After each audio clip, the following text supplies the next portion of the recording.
Welcome back to The Recap, the video podcast ministry of First Baptist Kettering, where we talk about stuff such as our vision, our values, and our sermons from week to week.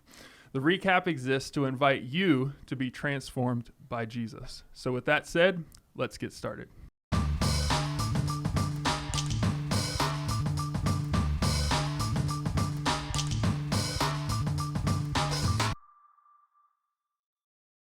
Hey, David. So glad to be around the table today. We get to talk about Sunday's sermon. I got to hear it from Patrick, who is moving this week with his family to a different house in our area. Which is a big job. So it's a big thing. They've been looking for a house for 2 years. So he gets to move. And I'm happy he's moving to the creek. So he is moving to we welcome him to Beaver Creek. Yep. Yeah, that's good stuff. And then Chad, who was away in Sarasota, Florida, preaching for one of his pastors who was retiring and family and seeing family members and such. He's tied up with trustee meetings for Lifeway. Yeah. So he's doing that and stewarding that well. So I get to sit down with you and talk about Sunday. So Patrick titled it, Good Gifts from a Good God. We talked about work and rest from Genesis chapter 2. So I wanted you to talk just briefly. I know we were sharing some comments about work, and then maybe I'll talk some more a little bit about the rest part. But what were some of the things you leaned into on Sunday for your people regarding work, just kind of what we learned from this passage, as well as just something maybe that you were thinking as you left Sunday you wanted to just reiterate and kind of say again? Yeah, it was almost, what we have here in Genesis, it's being repeated in Exodus in the law. And so we went there, we went to Exodus and we talked Exodus a little bit 20. about, we talked about Sabbath rest and what separates it from we're not just talking about, taking time off of work. Or vacation. That's not, people's view of rest is like paradise at an all-inclusive resort where they're bringing you your Arnold Palmer and you're just in a hammock under palm trees, which isn't bad. But so that's one of the things, not to take it back from you, but Patrick said that stood out to me is he was like the type of this rest. He said, we're all busy.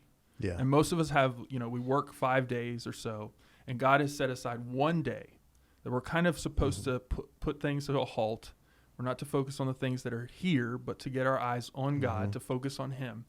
And he said this rest was not just a pause that was supposed to be, just about not being busy.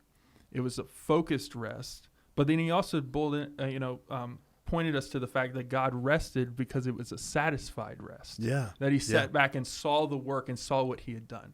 That's good. So he kind of, that was what the rest part that I was going to talk about in a second came back for me, is it was kind of this pause of like, how often do I lean back, see what the work that God has gifted me to do with my hands for the past 5-6 days, thank the Lord for what I've been able to do, and then focused on Him. Yeah.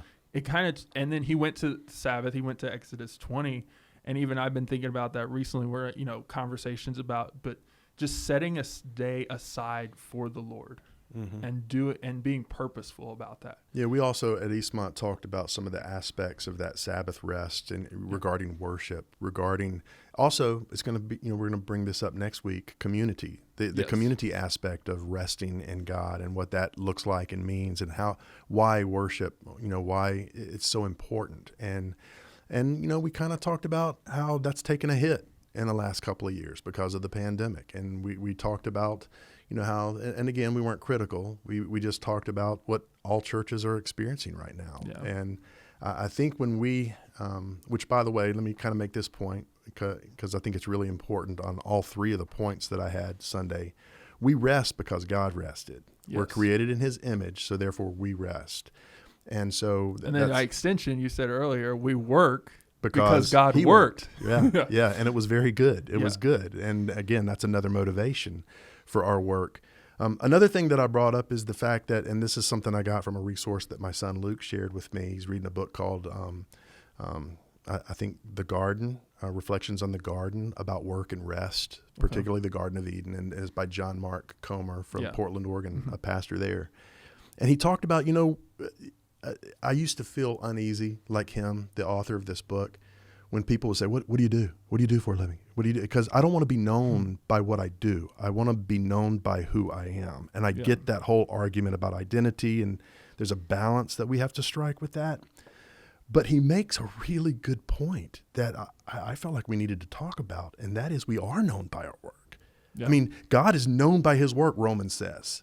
We see that again, I think, in Psalm 19. You look at the work of his hands and you know who he is, his character and his power. And so, this is so important for us to be good stewards of and even Ephesians talks about the Yes. do good works which God has appointed for us to do. If you were a slave, don't steal anymore, right? Yeah. I think that's the passage, right?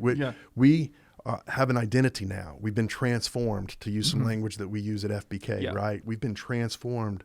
So let the thief steal no more. No, we work hard with our hands, Paul said to the Ephesian church. So, we're known by our work. And I think that's a point that we brought up, and it's not a dirty word. I mean, and I brought this point up, and I'm sure Patrick did as well. Before the fall, there was work going on. Yeah. And work's not a past fall because sin entered the world thing. It was there before the fall, and it was good. Yeah. And it was kind of partially tied to our identity, but then there's also this idea of abiding and resting and being mental connected work with God. I mean, he had to name all the animals. I mean, that's gruel. I mean, I had to name 3 biological kids and 2 adopted kids. So naming 5 kids is work enough, but he had to name hundreds. I don't know how many there were, right? You can go to the Creation Museum to figure that stuff out. The animals. Yeah. But that's work. That's mental work. And that was going on before the fall. And, it became more laborious because of the fall, certainly. And because of the impact it had on creation, that our sin had on creation.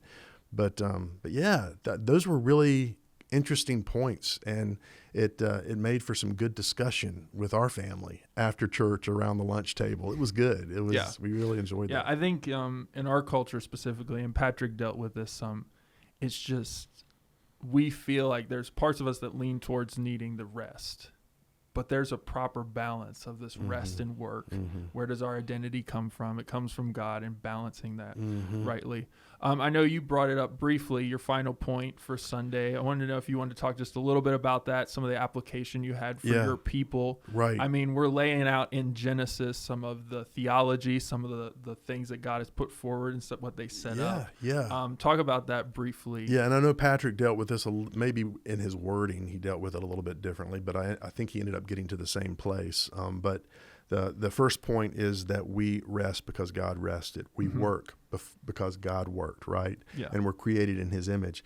The last point's a little more tricky, and I was honing in on that last verse. I think it's verses 16 and 17, where it referred to the tree of the knowledge of good and evil. Yeah. And he said, don't eat of that. Because, and by the way, before that, he said, you're free to eat all the other stuff, all the other shrubs and greenery. He puts them in the garden, and then this is the rule. Yeah. And so he gave them these, I use the word parameters.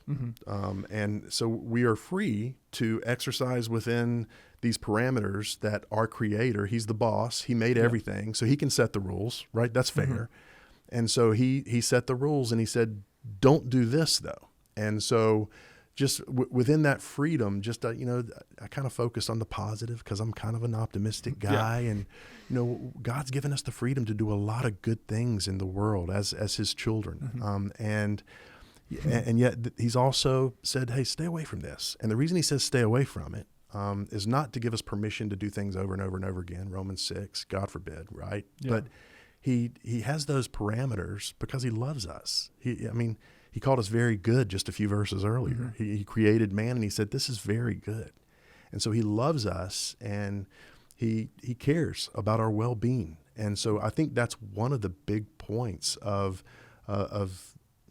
saying that. He gives us these parameters. There's obviously way more we could say here, but I recently had to teach the students on the 10 Commandments, and there's some other instructions in there. And it's hard to see those rules because we tend to get fixated as people on the things God says we can't do. It's about the things we can't do because it naturally, our sinful nature naturally pulls us to the things we can't do. Like, I want to break that rule, But what I've been trying to get through to the students, and we see in that passage and others, is that God has laid out these things for us for our good, not to keep something from us, but to protect and give us the best life for us. Yeah. And it may not come on our timeline when we want it in the way that we expected it, but he's trying to protect something for us. Absolutely. And we see this garden filled with all these great things. Yeah. and it comes with this rule. You're an artist, right? And Yeah. Harris on the other side of the camera, he's an artist, and I think that's what I love about you guys. And I have an artist, a 27-year-old artist that's at SCAD in Savannah, that's studying to be an animator. But another way we're created in His image is, and this is another optimistic, positive view about what He has given us to do with our hands, the work. I mean, He is our creator, and He's created us to create. Mm-hmm. And when we're not faithful working with our hands and doing those skills that God has given to us, we're just not fulfilled. I mean, my brother was unemployed for a year, several years ago. And for that year, I mean, he tried really hard to find something and even looked at maybe a different career, but he was miserable. And it's not because of the lack of income. He was miserable because God created him to work. Yep. And he wasn't able to do it. And so he stayed busy. He certainly stayed busy, and he found fulfillment in other places, staying busy at home and such. But there's part of us that's core as human beings. We're created to worship, and we're created to do work and to live that out. And there's joy in that. Yeah. There's so much joy in that. And then when you don't have that. Yeah. So that's good. That's cool. Do you want to cover for us? We're moving into Genesis 2:18 through, I believe, the end of the chapter, verse 25. You want to give them a preview? I told you I was going to give you a teaser. They can read the passages. This is a good one. Yeah, so, and just to tease, just to kind of get the audience, all three of you that are listening, and my mom's one of the three people. Hey, Mom. I think we have a few more than that. I'm just joking. But I would say that those first words of verse 18 that say, God saw that it was not good for man to be alone. So I'll just stop there. Obviously this is the creation of Eve and marriage. I'm being kind of quippy here with my title of the sermon on Sunday, but a match made in heaven. So oh yeah, there you go. I'm kind of like, okay, this is, you heard it here first. People. Yeah. There you go. But again, I'm going to start out by talking about the fact that God doesn't want His creation to be lonely. He doesn't want us to be alone.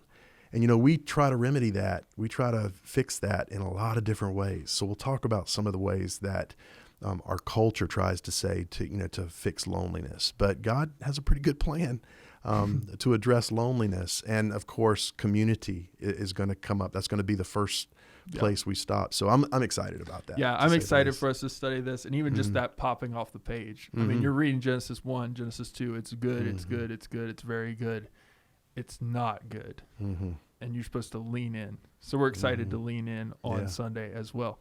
So with that, we would encourage you, make sure if you're following us to subscribe, hit that like button, smash that notification bell, whatever you got to do. We're encouraged by that. We can join us either Church at Eastmont or for FBC Kettering on Sunday mornings, 9:30, 11. Eastmont, worship at 11, groups at 9:30. Also online for both places. So with that, we encourage you to have a great week. And until next time, continue to be the church. See you guys.